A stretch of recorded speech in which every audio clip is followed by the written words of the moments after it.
Hello, আসসালামু আলাইকুম।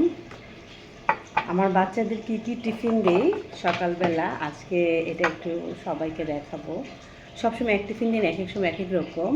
রুটি, ভাজি আর আজকে ডিম। তো একদম গরম গরম রুটি, কিন্তু এটা গরম থাকবে না, ঠান্ডা হয়ে যাবে।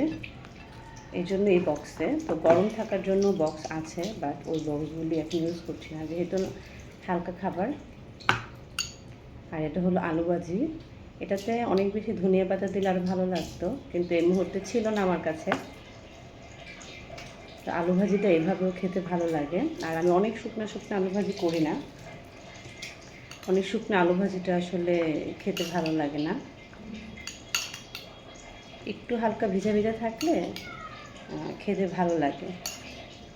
আর অনেক তেল কম দিয়ে বানানো হয় আলু ভাজিটা, অনেক কম তেল দিয়ে। আর হলো সাথে সিদ্ধ ডিম, কারণ ওরা হলো বাসায় এই ডিমটা খায় না, খেতে পছন্দ করে না, যে কারণে দিয়ে দেওয়া। এই হলো আজকের সিম্পল স্কুলের টিফিন। সবাইকে আল্লাহ হাফেজ।